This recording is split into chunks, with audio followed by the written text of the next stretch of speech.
موضوع الدرس في قصة نوح عليه السلام مع قومه سورة النور تفسير ابن كثير. الحمد لله رب العالمين والصلاة والسلام على أشرف الأنبياء وسيد المرسلين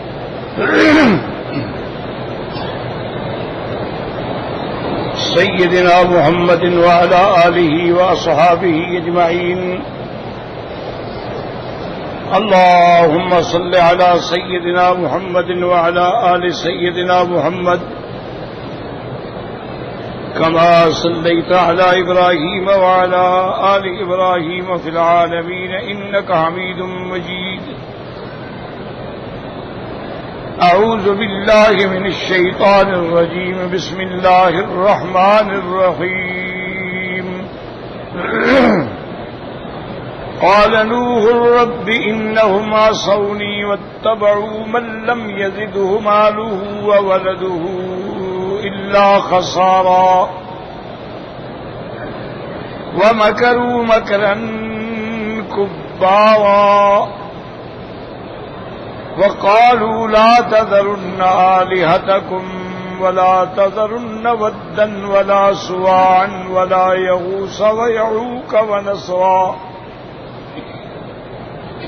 وقد أضلوا كثيرا ولا تزد الظالمين إلا ضلالا. قال المؤلف والمفسر رحمه الله تعالى أدام النفع بعلومه وعلومكم في الدارين آمين إلى أن قال وقال علي بن أبي طلحة عن ابن عباس هذه أصنام كانت تعبد في زمن نوح عليه السلام.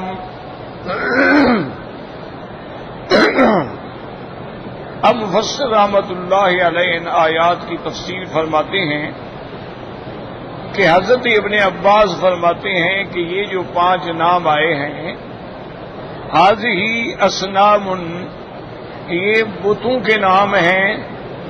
کانت تعبد فی زمن نوح علیہ السلام، کہ حضرت نوح علیہ السلام کے زمانے میں ان کی عبادت کی جاتی تھی. وقال ابن جریر، بھئی کیا مصیبت ہے. انا للہ وانا الیہ راجعون، انا للہ وانا الیہ راجعون. اللهم اجرنی فی مصیبتی واخلف لا کل غائبۃ لی منک بخیر.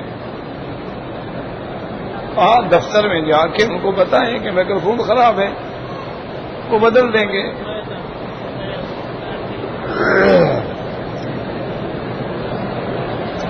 وقال ابن جریر حدثنا ابن حمید قال حدثنا مہران عن سفیان عن موسیٰ عن محمد بن قیس ویغوث ویعوق ونسر قال كانوا قوما صالحین. ان نے فرمایا کہ یہ اللہ والے لوگ تھے بین آدم و نوح علیہ السلام، حضرت آدم اور نوح علیہ السلام کے زمانے کے درمیان میں. وَكَانَ لَهُمْ أَتْبَاعٌ يَقْتَدُونَ بِهِمْ، اور ان کے بڑے ماننے والے تھے جو ان کی اقتداء کرتے تھے. فَلَمَّا مَاتُوا قَالَ أَصْحَابُهُمْ الَّذِينَ كَانُوا يَقْتَدُونَ بِهِمْ، جب وہ لوگ فوت ہو گئے، وہ اللہ والے فوت ہو گئے، تو جو ان کے ماننے والے تھے انہوں نے آپس میں سوچا کہ لو صبرناہم کان اشفق لنا الی العبادۃ ذکرناہم، کہ اگر ہم ان کی تصویریں بنا لیں، ان کے مجسمے بنا کے رکھیں تاکہ ان کو دیکھنے پر ہمیں یاد رہے گی اور ہم اللہ کا ذکر زیادہ سے زیادہ کریں گے. فصبروہم، انہوں نے پھر ان کی تصویریں بنائیں. فلما ماتوا وجاء آخرون دب الیہم ابلیس فقال انما كانوا يعبدونهم وبهم يسقون المطر فعبدوهم. اب جب وہ ایک نسل ختم ہو گئی، دوسری نسل آئی. دب الیہم ابلیس، تو آہستہ آہستہ بات ڈال دی ابلیس نے ان کے کانوں میں کہ بھئی تمہارے جو بڑے گزر گئے ہیں نا، ان کی عبادت کرتے تھے، ان سے بارشیں مانگتے تھے، ان سے ہر چیز مانگتے تھے، تم بھی ان کی عبادت کرو. تو انہوں نے بھی پھر ان کی عبادت شروع کر دی. وروى الحافظ ابن كثير في ترجمة الشيس عليه السلام من طريق إسحاق بن بشر قال أخبرني جويبر بن مقاتل الضحاك عن باس أنه قال ولد لآدم علیہ السلام 40 ولدا 20 غلاما و20 جاریة فکان ممن عاش منهم حابیل وقابیل والصالح عبد الرحمن الذي كان سماه عبد الحارث وود وكان ود يقال له شيس ويقال له هبة الله وكان إخوته كسودوه وولد له سبعان ويؤوس ويؤوك ونصرا. اب حافظ ابن عساکر نے ایک روایت یہ بھی بیان کی ہے، وہ فرماتے ہیں کہ حضرت آدم علیہ السلام کی 40 اولاد تھی، جن میں 20 لڑکے تھے اور 20 جو ہے لڑکیاں تھیں. اور اس کے بعد فرماتی ہیں کہ جو ان کی اولاد زندہ رہی ان میں ایک بیٹے کا نام حابیل تھا، ایک کا نام قابیل تھا، ایک کا نام صالح تھا اور ایک کا نام عبد الرحمن تھا. اسی کو عبد الحارث بھی کہتے تھے. ود جو ہے اصل میں یہ شیس علیہ السلام کا نام ہے.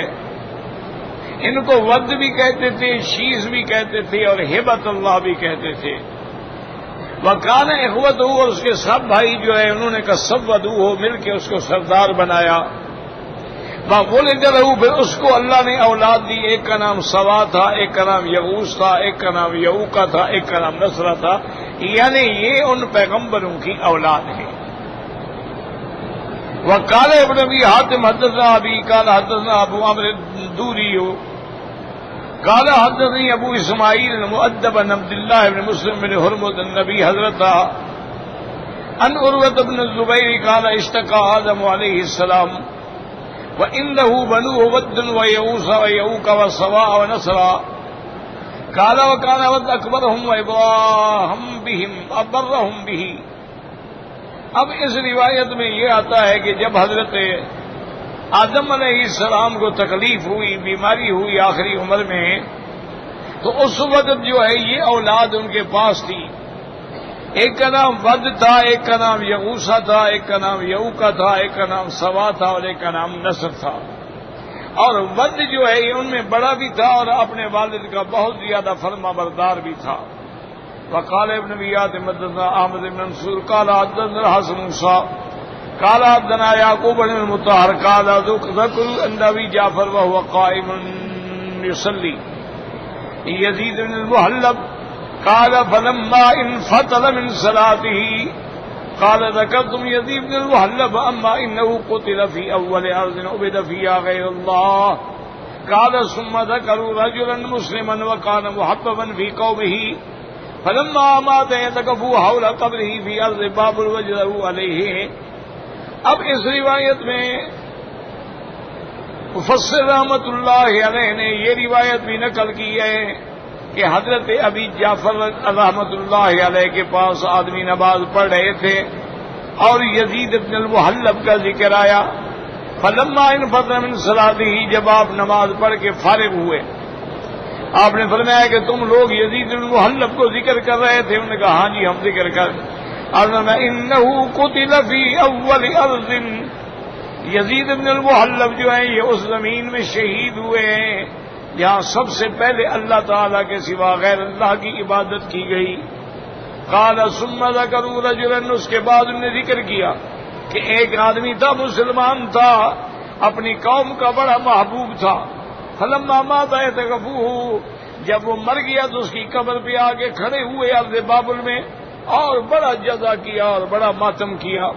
فلما رأى ابلیس جزم علیہ شبہ فی سورۃ انسان ثم قال انی ارى جزاکم على هذا الرجل فلکم ان نصر لكم مثله فیکون فی نادیکم فاذکرونه.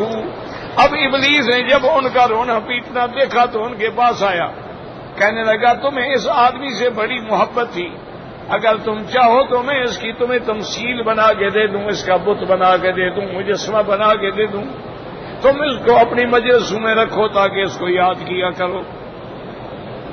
قالوا نعم انہوں نے کہا بالکل بنا دیں. فصور لهم مثله اسی قسم کا اسے مجسمہ بنا دیا. فبدؤوا في ناديهم وجعلوا يذكرونه اس کو انہوں نے اپنی مجالس گاہوں میں رکھا، اس کو یاد کرتے تھے. فلما رأى ما به من ذکری وقال هل لكم ان اجعل فی منزل کل رجل منکم تمثالا مثلہ یکون لہ فی بیت یسکنہ۔ اب جب ابلیس نے دیکھا کہ لوگ اس کو بڑا یاد کرتے ہیں تو ان کے دماغ میں ڈالا کہ بھائی میں تمہیں اتنا بنا دیتا ہوں ہر آدمی اپنے گھر میں رکھ لے تاکہ دیکھا کرے اور یاد کیا کرے۔ تو انہوں نے کہا کہ ٹھیک ہے وَصَوَّرَ لَهُم مِثْلَهُم قَالَ وَذَوْا فِي نَادِي وَجَعَلُ يَسْكُنَهُ قَالَ هَلْ لَكُمْ أَنْ أَجْعَلَ فِي مَنزِلِ كُلِّ رَجُلٍ مِّنكُمْ تِمْثَالًا مِثْلَهُ وَيَكُونَ لَهُ فِي بَيْتِهِ يَسْكُنُهُ قَالُوا نَعَمْ قَالَ وَلِكُلِّ أَهْلِ بَيْتٍ تِمْثَالٌ مِثْلَهُ فَأَقْبَلُوا فَجَعَلُوا يَذْكُرُونَهُ بِهِ۔ اس نے اتنے مجسمے بنا دیے کہ سب نے اپنے اپنے گھروں میں رکھ لیے۔ قال وأدرك أبناءهم، اب جب وہ فوت ہو گئے ان کی اولادیں جوان ہوئیں، فجعلوا يرون ما يصنعون به فقوت ناصره ودرس امر ذکرهم اياه اتخذوا الها يعبدون من دون الله اولادهم وكان اول ما عبد من دون الله الصنم الذي سموه ودا۔ اس کے بعد ان کی نسلیں آئیں، نسلوں کے بعد پھر اور نسلیں آئیں، آخر نتیجہ یہ نکلا کہ انہوں نے اللہ کی عبادت کے سوا اس کی عبادت بھی شروع کر دی۔ تو اللہ کی زمین میں سب سے پہلا بت جو پوجا گیا اس کا نام ودن تھا۔ فقولوا تبارک و تعالی وقد اضلوا کثیرا یعنی الاصنام الذی اتخذوا واضلوا بها خلقا کثیرا۔ حضرت نوح علیہ السلام نے کہا کہ میرا اللہ انہوں نے بہت سارے لوگوں کو گمراہی میں ڈال دیا ہے۔ فَإِنَّهُ اسْتَمَرَّتْ عِبَادَتُهَا فِي الْقُرُونِ إِلَى زَمَانِنَا هَذَا۔ اب وہ بت پرستی جو ہے چلی آئی اس دور میں، فی العرب والعجم، تمام دنیا کے اندر بت پرستی پھیل گئی۔ وَالسَّائِرَ صُنُوفَ بَنِي آدَمَ وَقَدْ قَالَ الْخَلِيلُ عَلَيْهِ السَّلَامُ فِي دُعَائِهِ وَاجْنُبْنِي وَبَنِي أَن نَّعْبُدَ الْأَصْنَامَ رب إنهن أضللن كثيرا من الناس وقوله ولا تزد الظالمين إلا ضلالا دعاء منه ولا قوم يتمرد وكفر معناتهم۔ حضرت نوح علیہ السلام نے دعا مانگی کہ یا اللہ ان کو ان کی اور گمراہی کے اندر ڈال دے، جیسے کہ موسیٰ علیہ السلام نے دعا مانگی تھی فرعون پر اس کے لشکر پر، ربنا اطمس على أموالهم واشدد على قلوبهم، میرا مولا ان کے مال ختم فرما دے، ان کے دلوں پہ سختی فرما دے، یہ ایمان نہیں لے آئیں گے جب تک عذاب نہیں دیکھیں گے۔ فقط استجاب اللہ لکل من نبیین فی قوم اغرق امت بتکذیبہم وما جاءہم بہ۔ اللہ تبارک و تعالی نے دونوں پیغمبروں کی دعا سن لی، حضرت نوح علیہ السلام کی بھی اور اس کے بعد حضرت ابراہیم الخلیل، حضرت موسیٰ علیہ السلام بھی، کہ اللہ نے ان کے دشمنوں کو اور بت پرستوں کو دنیا میں عذاب دے دیا۔ یہ ان آیات کی تفسیر تھی۔ اب آپ سمجھیں مسئلہ۔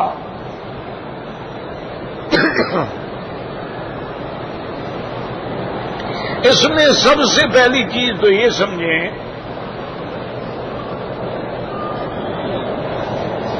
قرآن پاک نے صرف نام لیا ہے، ودن سواءن یغوثا یعوقا نصرا، بس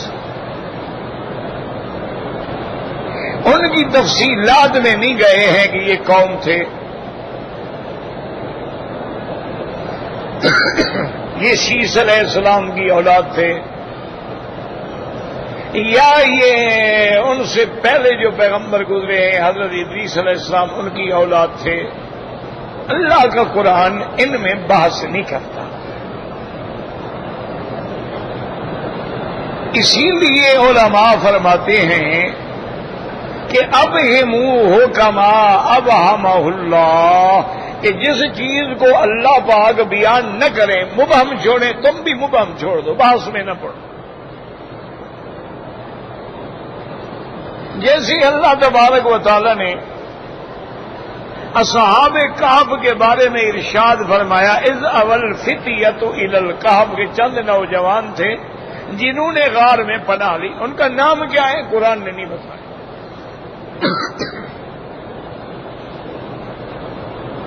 وہ خاندان کون سا تھا، نسب کیا تھا، قرآن اس سے بات نہیں کرتا۔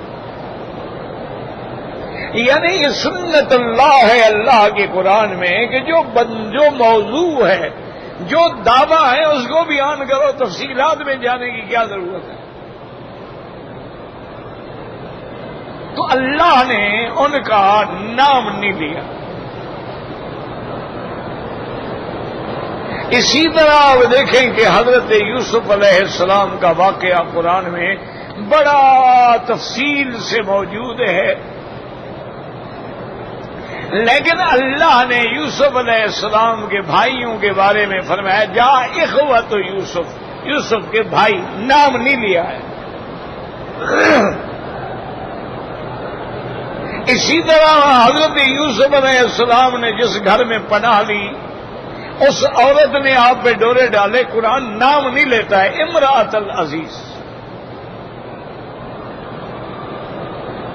سیدنا موسیٰ علیہ السلام کا کتنا بڑا اہم واقعہ ہے۔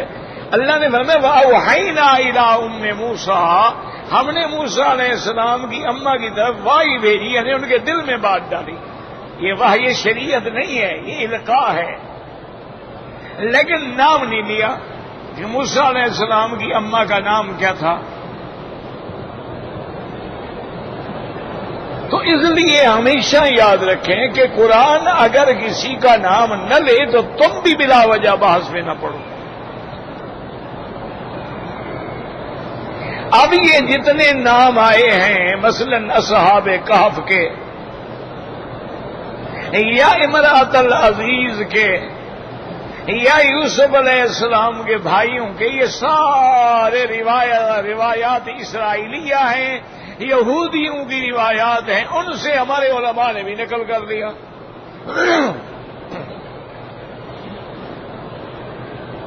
ورنہ ان کا اعتبار کوئی نہیں ہے۔ تو یہاں بھی جب اللہ نے اتنا فرمایا ودن سواء یغوثا یعوقا نصرا، یہ بتوں کے نام تھے، اس میں مفسرین کا اتفاق ہے کہ اصل میں یہ اللہ کے نیک بندے تھے، جب مر گئے تو ان کے تمثال بنا کے، ان کے مجسمے بنا کے بعد میں عبادت شروع ہو۔ اس سے زیادہ بعض میں جائیں گے تو لازمی بات ہے کہ پھر آدمی کو ٹھوکریں لگتی ہیں۔ بھائی جب اللہ بیان نہ کرے تو ہم کون ہیں بحث کرنے والے؟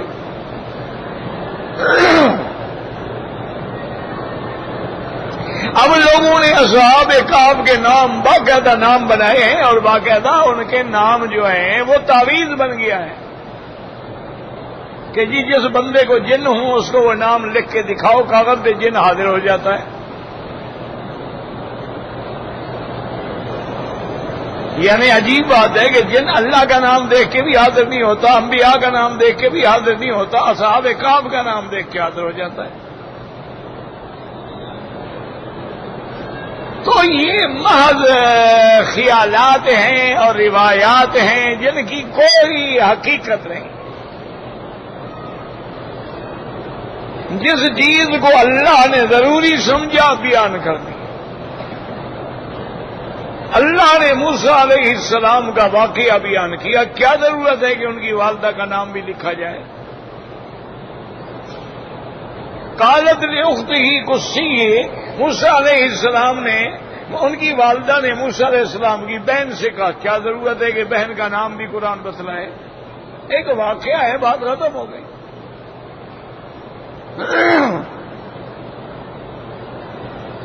ایک بات تو اس میں یہ یاد رکھیں کہ بس اسی پر اپنا ایمان رکھیں جتنا قرآن میں ہے کہ یہ 5 بت مشہور ہو گئے، اصل میں رجال صالحین تھے، مرنے کے بعد لوگوں نے ان کی عبادت شروع کی۔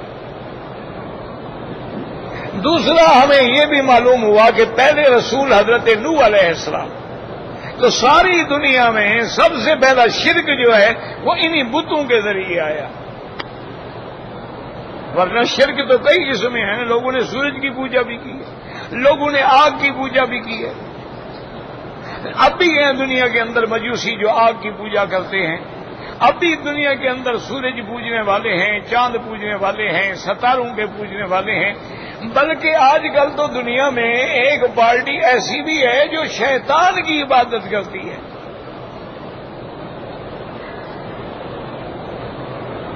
تو دنیا میں تو ہر قسم کے لوگ ہوتے ہیں نا جی۔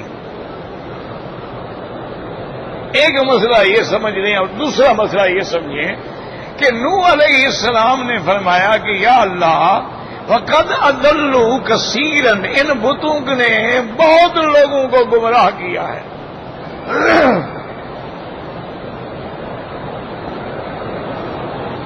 اور بعین ہی اسی طرح سیدنا ابراہیم الخلیل علیہ السلام نے بھی دعا کی تھی کہ رب اجعل هذا البلد آمنا،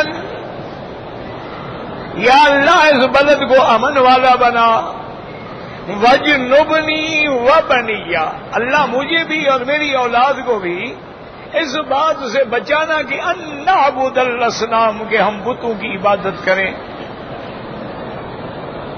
رب انہن اضللن کثیرا، کہ یا اللہ ان بتوں نے بہت تیری مخلوق کو گمراہ کیا ہے. اب مسئلہ سمجھنے والا یہ ہے کہ کیسے پیغمبر کہتا ہے کہ انہوں نے گمراہ کیا ہے؟ گمراہی یا ہدایت تو اللہ کے ہاتھ میں ہے.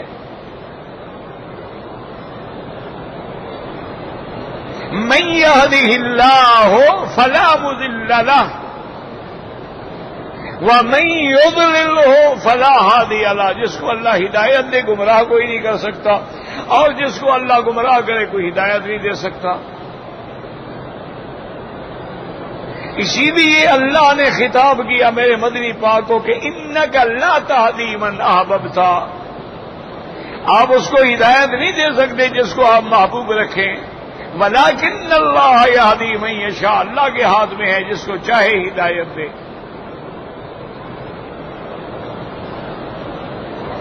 میرے آقا ہمیشہ دعا فرماتے تھے کہ یا مقلب القلوب والابصار ثبت قلوبنا علی دینک،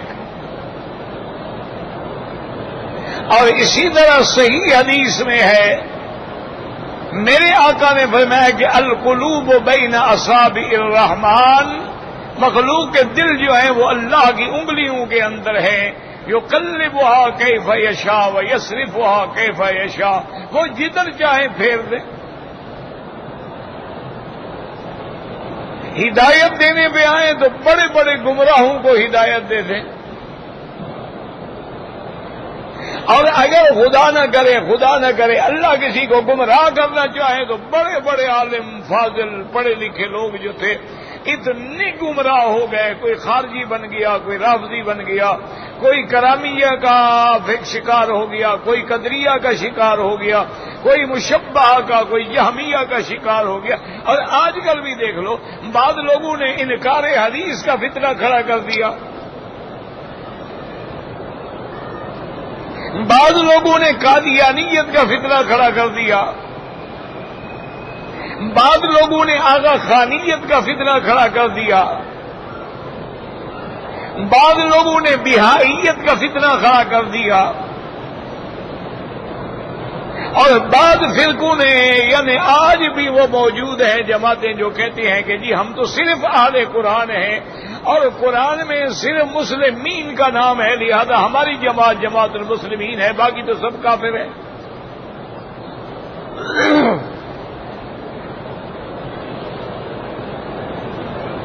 تو اس لیے ہمیشہ یاد رکھیں کہ ہدایت دینا یا نعوذ باللہ کسی کو گمراہ کر دینا یہ اللہ کے ہاتھ میں ہے. کوئی بندہ، کوئی مخلوق کسی کو نہ ہدایت دے سکتی ہے نہ گمراہ کر سکتی ہے. وہ جب ہدایت دینے پہ آئیں، چھوٹی سی چیز سے ہدایت مل جائے، اور اگر اللہ تبارک و تعالی ناراض ہو جائیں، کسی اپنے بندے کو گمراہی میں ڈالنا چاہیں، بڑے بڑے عالم جیسے میں نے عرض کیا نا کتنے فرقے ہیں، ان میں اتنے بڑے بڑے علماء ہیں کہ آپ تصور بھی نہیں کر سکتے، لیکن گمراہ ہو گئے، کافر ہو گئے.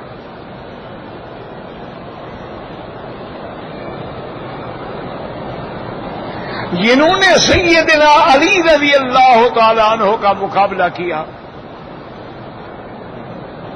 خوارج جو تھے حضرت علی کے مقابلے پہ آ گئے.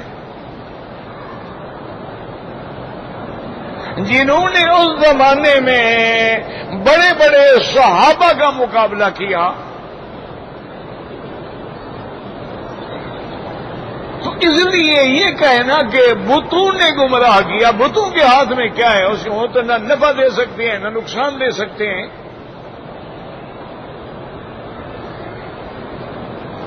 کیونکہ بت جو ہے لا یا ابت لم تعبد ما لا يسمع ولا يبصر، تو سمجھیں قرآن کو، مانا یہ تھا کہ ہدایت اور گمراہی تو اس کے ہاتھ میں ہے، لیکن اسباب کی حد تک یہ بت ہیں، یہ سبب ہیں، یہ گمراہی کا ذریعہ ہے، اسباب ہیں، ورنہ اللہ چاہے تو لاکھ بت رکھے رہیں۔ اب حضرت ابراہیم آزر کے گھر میں پیدا ہوئے اور بتوں کو توڑ دیا، اور نوح علیہ السلام کا بیٹا کنعان جو ہے پیغمبر کے گھر میں پیدا ہوا اور گمراہ ہو گیا، ابو جہل کے گھر میں پیدا ہوا حضرت اکرمہ بطل من نبطال الاسلام، ولید ابن المغیرہ جیسے کافر کے گھر میں پیدا ہونے والا حضرت خالد سیف اللہ بن گیا۔ یہ سب اللہ کے ہاتھ میں ہے، بندے کے ہاتھ میں نہیں ہے۔ لیکن اسباب ظاہری کیا ہیں؟ یعنی یہ بت جو ہیں گمراہی کا سبب بن گئے، ورنہ یہ کسی کو کیا گمراہ کریں گے؟ اس لیے اب جب یہ گمراہی کا سبب بن گئے، اب دوسری بات یہ ہے کہ اللہ کا پیغمبر کہہ دیا اللہ آپ ان کو گمراہی میں ہی ڈال دیں۔ اللہ کے پیغمبر تو ہدایت دینے کے لیے آتے ہیں، گمراہی کی دعا کیسے کریں؟ اس لیے علماء نے فرمایا کہ جب اللہ کے پیغمبر نے 950 سال تک تبلیغ کر لی اور وہ ماننے پہ نہ آئے، تو اللہ کے پیغمبر جوش میں آ گئے کہ یا اللہ ان کو ان کی گمراہی بھی اور بڑھا دیتا کہ اور زیادہ سے زیادہ عذاب ان پہ۔ یہ جتنا گمراہی میں بڑھیں گے اتنا اللہ کی پکڑ جو ہے زیادہ ہے۔ اس لیے آپ نے یہ دعا مانگی، تو اس لیے ہمیشہ سمجھ لیں ہدایت دینے والا اللہ ہے اور ہدایت سے ہٹانے والا اللہ ہے۔ دنیا میں اسباب ہوتے ہیں، جیسے قرآن ہے، حدیث ہے، علماء ہیں، یہ اسباب ہدایت ہیں، ورنہ بڑے بڑے لوگ ہیں، قرآن کے حافظ ہیں، قرآن کے مفسر ہیں، لیکن کافر ہو گئے۔ بڑے بڑے لوگ ہیں جنہوں نے ساری زندگی حدیث پڑھائی ہے، لیکن آخر کے اندر فرقہ باطلہ میں چلے گئے۔ بہت سارے لوگ ہیں جنہوں نے اللہ کے قرآن پہ بڑا کام کیا ہے، لیکن قرآن کو مخلوق مان لیا، انکار کر دیا اللہ کے کلام ہونے کا۔ اس لیے ہمیشہ یاد رکھیں کہ جو قرآن میں ہے اور جس کو میرے مدنی پاک نے بیان کیا ہے، جتنا بیان کیا ہے وہ لے لیں، اور جو چیز اللہ کے رسول نے بیان نہیں فرمائی ہے اس میں بلا وجہ بحث نہ کریں۔ اگر کریں گے تو پھر نتیجہ جو ہے وہ اچھا نہیں ہوگا، گمراہی ہوگی۔ واللہ اعلم۔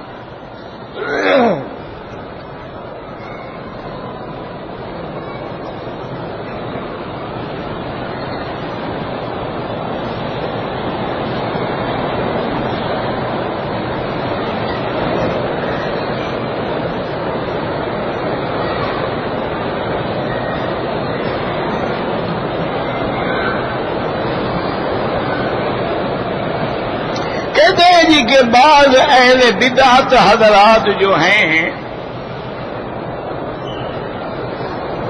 وہ علماء حق کی باتوں کی، ان کی عبارات، ان کی کتابوں میں سے ان کو کاٹ چھانٹ کر کے اپنے مطلب کی باتیں نکال کے لوگوں کو گمراہ کرتے ہیں۔ میرا بھائی یہ تو بہت پرانا طریقہ آ رہا ہے، یہ تو موسیٰ علیہ السلام کے ماننے والے تورات کے جو علماء تھے ان کا بھی یہی کام تھا کہ یحرفون الکلم عن مواضعہ، اللہ کی کتاب کے کلمات کو ان کی جگہ سے تبدیل کر دیتے، یعنی یا تحریف لفظی ہوتی تھی یا تحریف معنوی ہوتی تھی۔ یہ یہود بھی کرتے تھے اچھا، یہودیوں کے بعد حضور پاک کے زمانے میں بھی مشرکین مکہ جو تھے حضور صلی اللہ علیہ وسلم کے بارے میں کہتے رائینا، قرآن میں لفظ ہے نا رائینا، رائینا ہماری طرف رعایت کرے، یہ ذرا زور دے کے پڑھتے رائینا ہمارے بکریوں کے چروالے، تو وہ بھی کرتے تھے۔ اسی طرح ایک دن حدیث مبارک میں ہے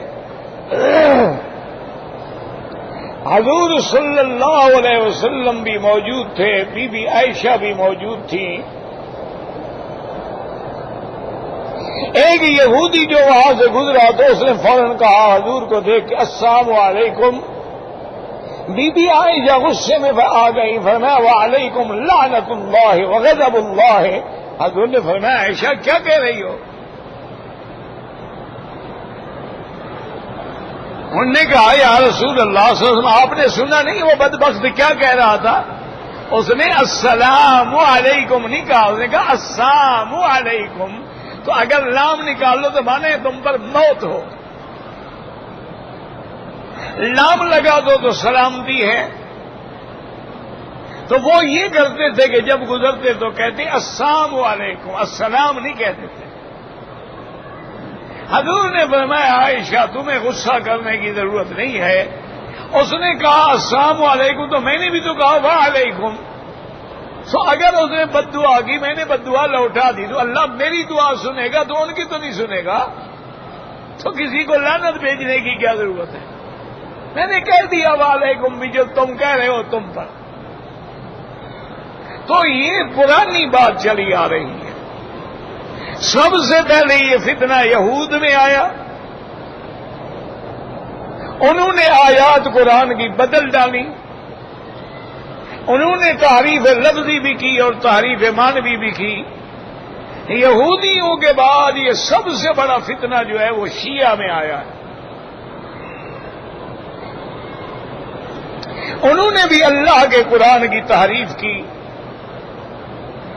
تحریف لفظی بھی کی اور تحریف معنوی بھی کی۔ باقاعدہ انہوں نے لکھا ہے کہ قرآن پاک میں جو آیت ہے یا ایھا الرسول بلغ ما انزل الیک من ربک فإن لم تفعل فما بلغت رسالتہ، وہ کہتے ہیں صحابہ نے یہاں سے حرف کاٹ دیا ہے، اصل آیت تھی کہ یا ایھا الرسول بلغ فی خلاف امامت علی فإن لم تفعل فما بلغت رسالتہ، یہ امامت علی والا لفظ جو ہے صحابہ نے کاٹ دیا ہے۔ اسی طرح انہوں نے کہا وَرَفَعْنَاهُ مَكَانًا عَلِيًّا، اس سے مراد حضرت علی ہیں۔ اسی طرح انہوں نے کہا وَإِنَّ مِن شِيعَتِهِ لَإِبْرَاهِيمَ، اس سے مراد ہمارے شیعہ ہیں۔ تو انہوں نے بھی قرآن کے اندر کئی مقام پہ تحریفات کی ہیں۔ اسی طرح انہوں نے قرآن کی تعریف معنوی کہ قرآن کے اندر مَسْتَمْتَعْتُمْ بِهِ مِنْهُنَّ، معنی یہ ہے کہ متع، انہوں نے کہا جی بخاری شریف میں لکھا ہوا ہے کہ متع رسول اللہ، حضور نے متع کیا۔ انا للہ و انا الیہ راجعون، حالانکہ وہاں مراد ہے حج تمتع، وہاں یہ متع مراد نہیں ہے۔ مستمتعتم سے مراد یہ ہے وہ بیویاں، آگے پیچھے پڑھے پوری قرآن کی آیت، وہاں متع مراد ہے یا نکاح مراد ہے؟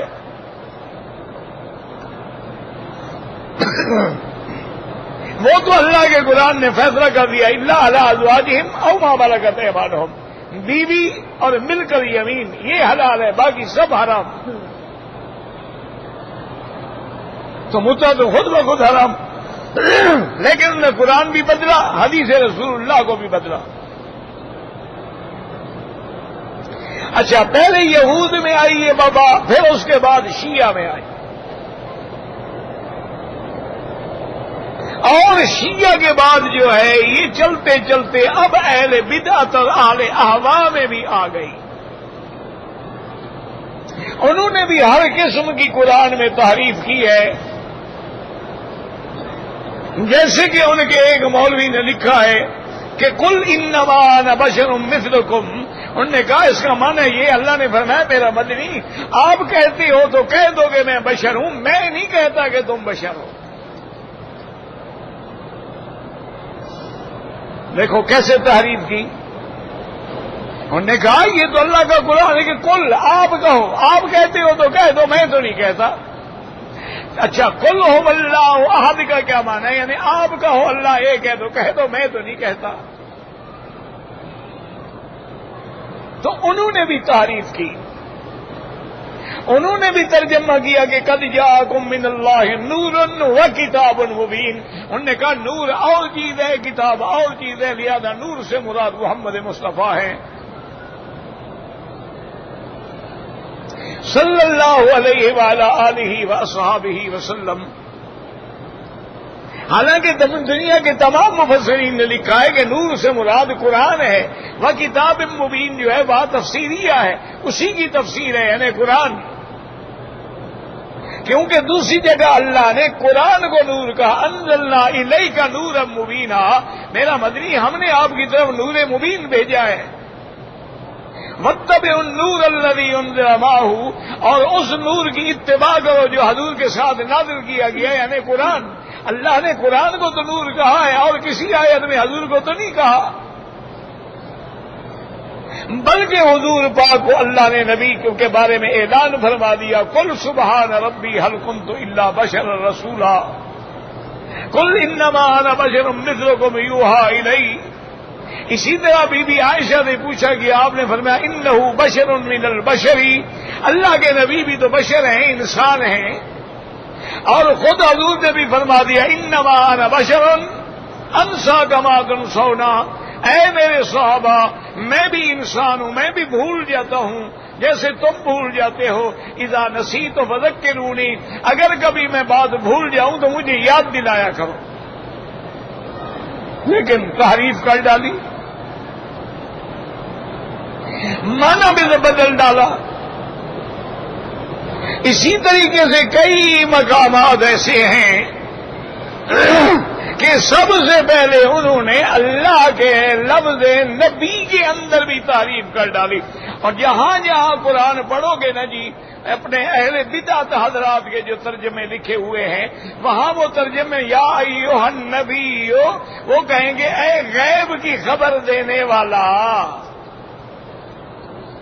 کیوں وہ کہتے ہیں جی نبی کا مانے ہی خبر دینے والا، چلو خبر دے، لیکن غیب کا لفظ کہاں سے آ گیا؟ اور اللہ کا نبی تو کہتے ہیں کہ لا عالم الغیب، اللہ کا نبی تو فرماتا ہے کہ قل لا یعلم من فی السماوات والارض الغیب الا اللہ۔ انہوں نے کہا نہیں نہیں نہیں، نبی کا ماننا ہی یہ ہوتا ہے کہ اے غیب کی خبر دینے والے۔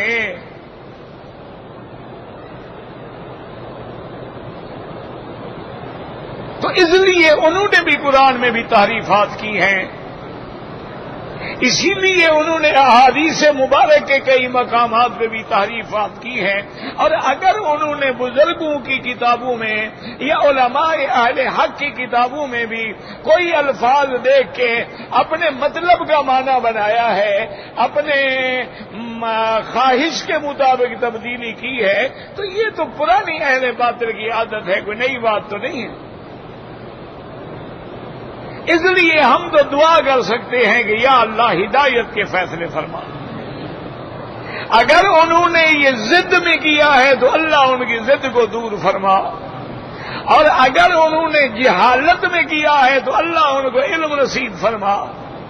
ہمارا تو ان سے کوئی دشمنی نہیں ہے، لیکن یہ ہمیشہ سے اہل باطل کا طریقہ رہا ہے کہ اللہ کے قرآن کو بدلا گیا، تورات کو بدلا گیا، اسی طرح انبیاء کی کتابوں کو بدلا گیا، اسی طریقے سے احادیث رسول اللہ میں تبدیلیاں کی گئیں، اسی طرح علماء حق کی کتابوں میں بھی تبدیلیاں کی گئیں۔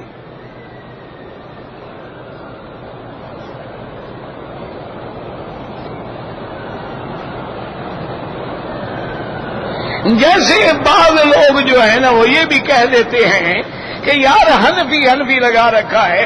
حنفیوں کی تو کتابوں میں لکھا ہوا ہے کہ اگر کوئی ماں سے زنا کرے تو اس پہ تعزیر حد نہیں ہے.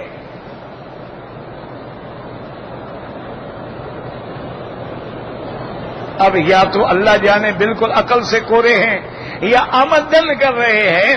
وہ تو کتاب کا مقصد یہ ہے کہ جو آدمی یعنی والدہ سے زنا کا مرتکب ہو رہا ہے، یہ نہیں کہ اگر کنوارا ہے تو 100 بیت تمہارا، اس میں وہ حد نہیں ہے بلکہ اس کو تعزیراً قتل کیا جائے گا.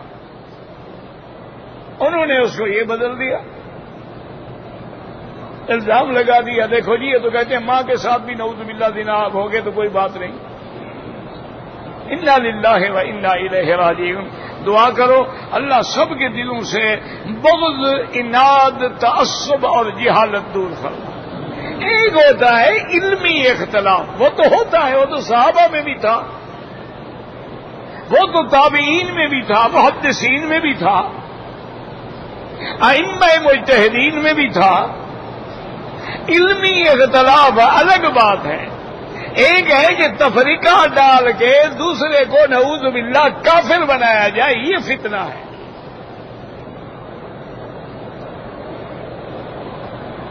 اگر کوئی اجرت دے کے عمرہ کرے بالکل جائز ہے.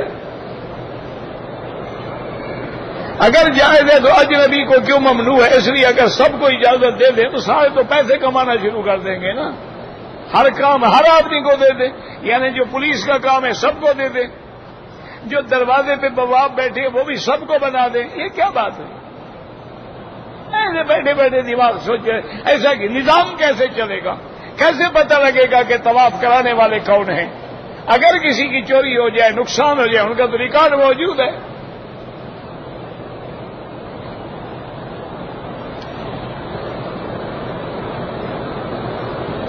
کہتے جی کہ کوئی 40 یا 50 سال کی عمر کا آدمی 14 سال کی لڑکی سے شادی کر سکتا ہے. میرا بھائی شریعت میں تو کوئی منع نہیں ہے. حضور پاک کی عمر مبارک 53 سال تھی جب بی عائشہ سے شادی ہوئی، تو شریعت میں تو کوئی منع نہیں. لیکن اب دیکھنا یہ پڑے گا کہ کیا اس کے اندر اللہ نے اتنا طاقت ہے کہ وہ 14 سال کی لڑکی کو مطمئن کر سکے. اگر اس کے حقوق ادا کرنے کی طاقت ہے اور وہ لڑکی بھی دل سے راضی ہے، یہ نہیں کہ پیسے دے کے خریدو. آج تو یہی مصیبت ہے نا کہ اگر آدمی پیسے والا ہے، چاہے 50 نہیں 70 سال کا ہو، غریب ہو، مجالے کو لڑکی دے، وہ تو پھر پیسے کے لیے بیچنا ہے نا.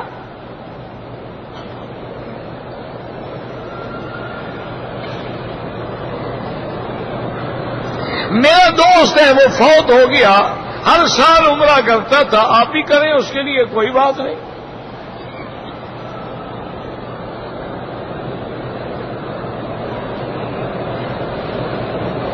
کچھ لوگ جو ہیں اپنا احرام زمزم سے دھلواتے ہیں، یہ خالص بدعات ہیں، لوگوں نے گھر رکھا ہے. جن کے پاس زمزم نہ ہو وہ عمرہ بھی نہ کریں، احرام بھی نہ باندھیں.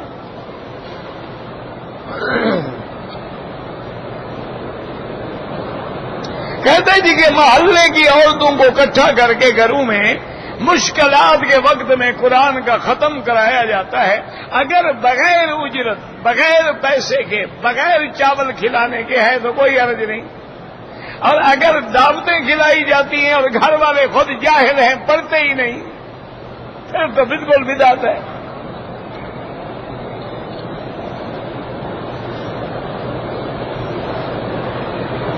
اگر ایک آدمی نے بال نہیں کٹوائے اور احرام کھول دیا اور سلے ہوئے کپڑے پہن لیے، لیکن گھنٹے 1.5 گھنٹے کے بعد بال کٹوا لیے تو کوئی دم نہیں.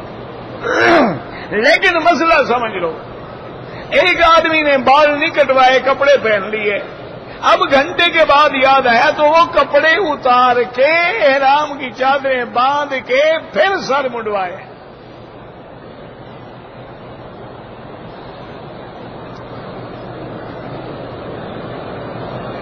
کہتے جی کہ کیا مرد اور عورت کی نماز میں فرق ہے؟ پہلے آپ مجھے یہ بتائیں، عورت مرد میں فرق ہے؟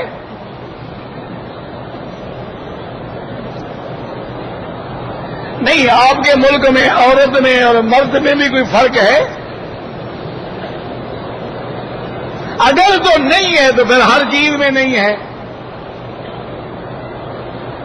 اگر فرق ہے تو نماز میں بھی فرق ہے۔ مرد امام بن سکتا ہے، عورت امام نہیں بن سکتی۔ مرد کے لیے صف اول افضل ہے، عورت کے لیے صف آخر افضل ہے۔ مرد کے لیے جماعت مسجد میں افضل ہے، عورت کے لیے گھر میں افضل ہے۔ فرق ہے کہ نہیں ہے؟ اگر امام غلطی کرے اور پیچھے مرد کھڑے ہیں تو کہیں گے سبحان اللہ، لیکن عورت ہے تو وہ ہاتھ پہ ہاتھ مارے گی لیکن آواز نہیں نکالے گی۔ فرق ہے کہ نہیں ہے؟ اسی طرح مرد جو ہے وہ کانوں تک ہاتھ اٹھائیں گے اور عورت سینے کے برابر ہاتھ اٹھائے گی۔ فرق ہے کہ نہیں ہے؟ یہ تو بلا وجہ جھگڑا ہے۔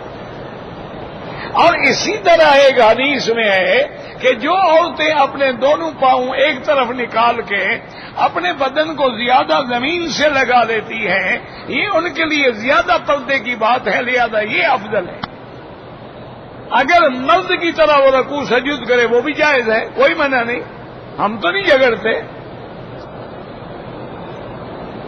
اگلے دن بھی میں نے عرض کیا تھا اور آج بھی عرض کرتا ہوں، آپ پڑھے لکھے لوگ ہیں، یہ مسائل جن پہ آج کل عام جھگڑے ہو رہے ہیں، تحقیق تو کریں کہ حضور کے زمانے سے 1200 سال تک یہ جھگڑے کیوں نہیں تھے؟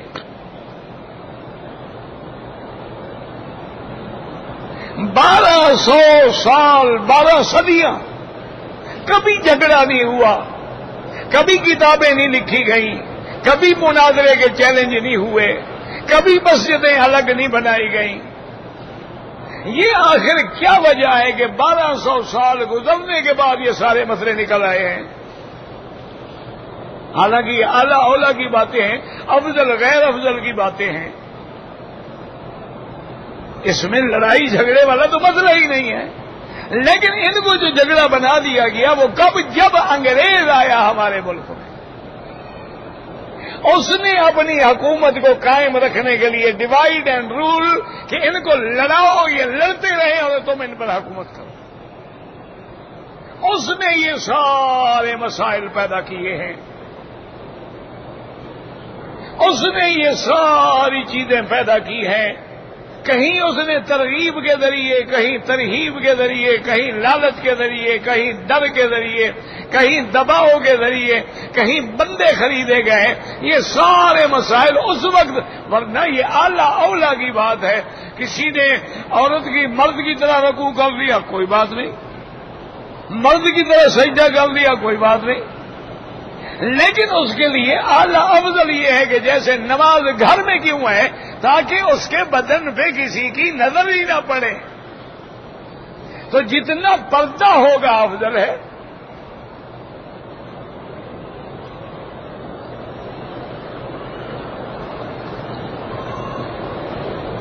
آپ کی آواز نہیں آ رہی، اللہ سے دعا مانگیں۔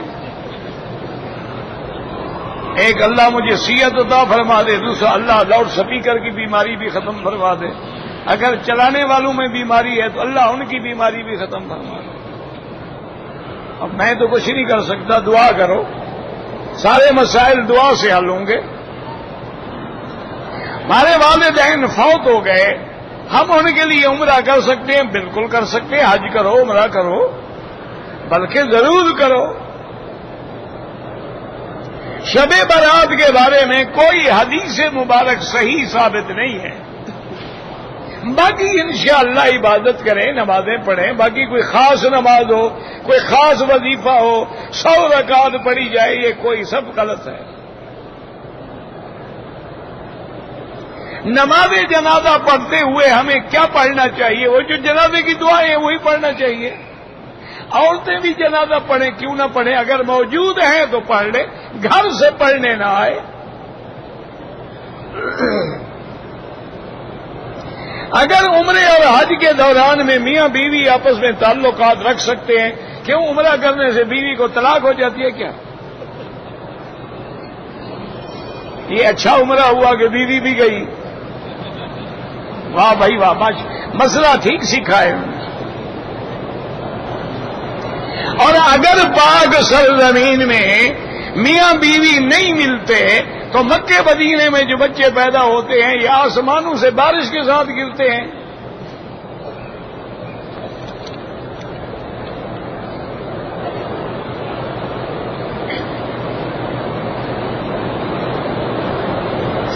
ایک آدمی مسجد کا امام ہے، اس کا بیٹا بے حد بیمار ہے، وہ اس کا علاج نہیں کرا سکتا، میں پیسے مسجد میں خرچ کروں یا بیمار پہ؟ مسجد تو اور بھی لاکھوں ہیں، بیمار پہ خرچ کرو۔ مسجد میں کیا فرق پڑے گا؟ اور کوئی مسجد کھڑی رہے گی، اس پر 6 مہینے بعد خرچ کر دینا، بیمار تو بیچارہ محتاج ہے نا۔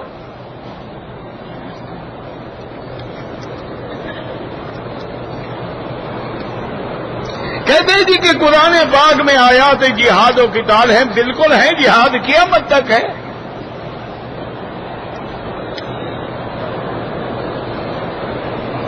اگر 2 آدمیوں نے عمرہ کیا ہے اور دونوں عمرے سے فارغ ہو گئے ہیں، یعنی طواف بھی کر لیا، صفا مروہ بھی دوڑ لی، ایک دوسرے کے سر پہ اس طرح بالکل جائز ہے۔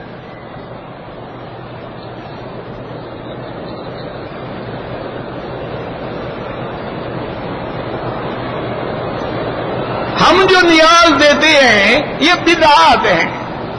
تم روز اپنے والد کے لیے خیرات کیا کرو، دن کیوں مقرر کرتے ہو؟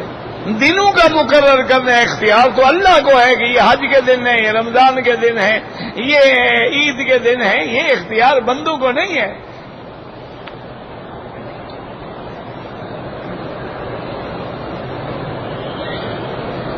کہتے ہیں جی کہ حرم شریف میں نماز سے پہلے لوگ کھاتے پیتے رہتے ہیں، پھر کلی نہیں کرتے، نماز پڑھ لیتے۔ کلی کیوں کریں؟ کیا ہو گیا ہے؟ تو منہ گندا ہو گیا ہے؟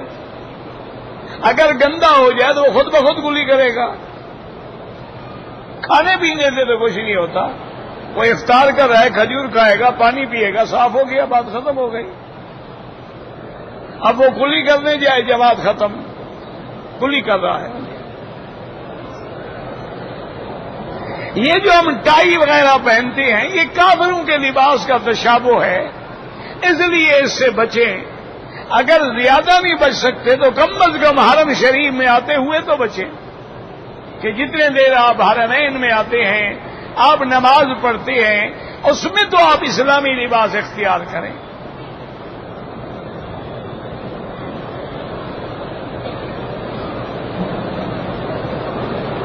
کہتے جی کہ 3 مہینے سے میں پریشان ہوں، میرا اقامہ بھی نہیں بن رہا، نوکری بھی نہیں مل رہی۔ میرا بھائی کوئی بات نہیں، یہ امتحان ہوتے ہیں، صبر کرو، 2 رکعت نماز روزانہ پڑھ کے اللہ سے دعا مانگو اور کثرت سے استغفار کرو، استغفر اللہ استغفر اللہ، اللہ رحم فرما دیں گے۔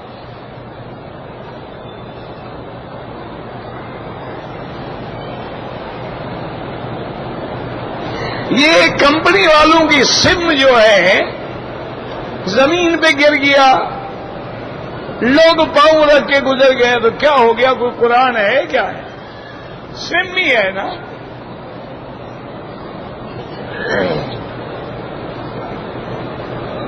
زکات مدرسے میں بالکل دیں، بلکہ سب سے زیادہ مدارس دینیہ حقدار ہوتے ہیں کہ وہاں جو طلباء پڑھتے ہیں وہ غریب ہوتے ہیں۔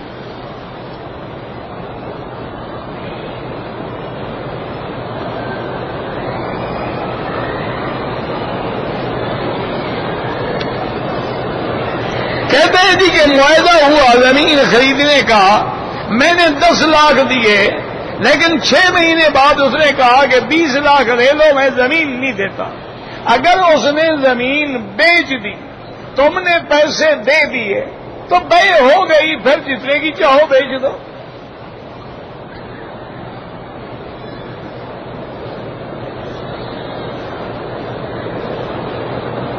ہم نے پرانا گھر توڑ دیا ہے، نیا گھر بنایا ہے، لیکن جب سے ہم نے نیا گھر بنایا ہے، میری والدہ بیمار ہے، تو گھر تو وہی ہے نا، جگہ تو وہی ہے اللہ کے بندے، تو گھر سے بیماری کیسے آ گئی؟ اگر آپ کو شک پڑ گیا ہے تو اس گھر کو کرائے پہ دے دو، دوسرا گھر کرائے کا لے کے جا کے رہو۔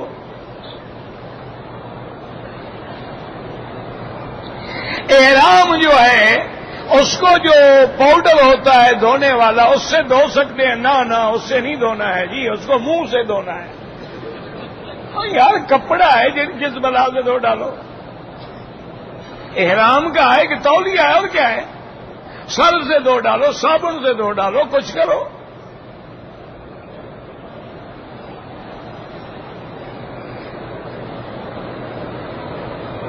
اگر کسی آدمی پہ دم پڑ گیا ہے تو دم کے جانور کے لیے بھی وہی شرائط ہوں گی جو قربانی کے لیے بالکل وہی ہوں گی۔ یہ تو نہیں ہے کہ دم کے لیے کوئی لنگڑی بکری لے کے نہیں کر دو یا کوئی اندھی ڈھونڈو۔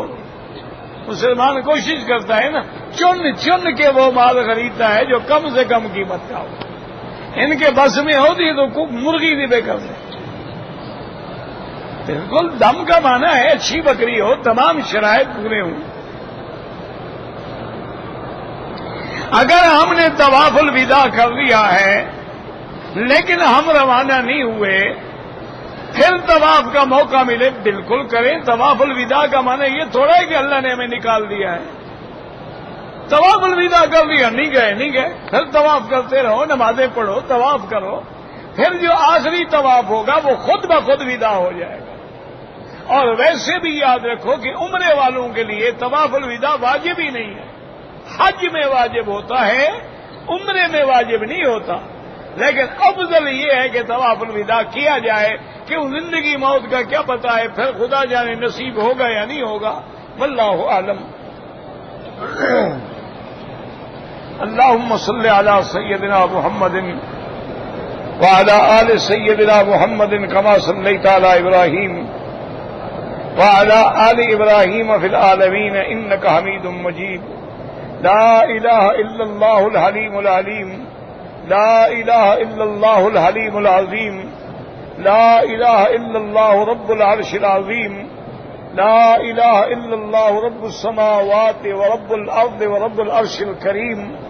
اللہم انا نسألک موجبات رحمتک وعزائم مغفرتک والسلامۃ عن کل اثم والغنیمۃ عن کل بر۔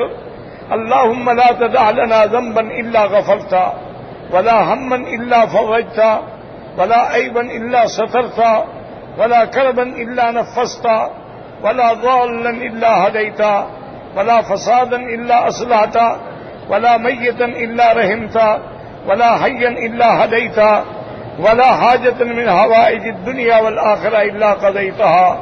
یا اللہ عالم اسلام کی حفاظت فرما، یا اللہ بلاد اسلامیہ کی حفاظت فرما، یا اللہ جو تیرے نام کے لیے جہاد کرتے ہیں ان کی قدم قدم پہ نصرت فرما، یا الہ العالمین عالم اسلام اور مسلمانوں کی جان مال آبر و عزت کی حفاظت فرما، یا اللہ اس بلد الامین کو قیامت تک ہر فتنے سے محفوظ فرما، یا اللہ بیماروں کو شفا عطا فرما، اس عاجز کی بیماریاں اور پریشانیاں ذہنی جسمانی روحانی اپنی رحمت سے دور فرما، یا اللہ یا ارحم الراحمین اپنے دروازے سے کسی کو مایوس نہ فرما، تمام آنے والوں کے دامن اپنی رحمت سے بھر دے، تمام کی جھولیاں اپنی رحمت سے بھر دے، یا اللہ ہمیں تو مانگنا بھی نہیں آتا، بغیر مانگے عطا فرما، یا اللہ بغیر مانگے عطا فرما، یا الہ العالمین یا ارحم الراحمین، یا اللہ ہماری اولادوں کی اصلاح فرما دے،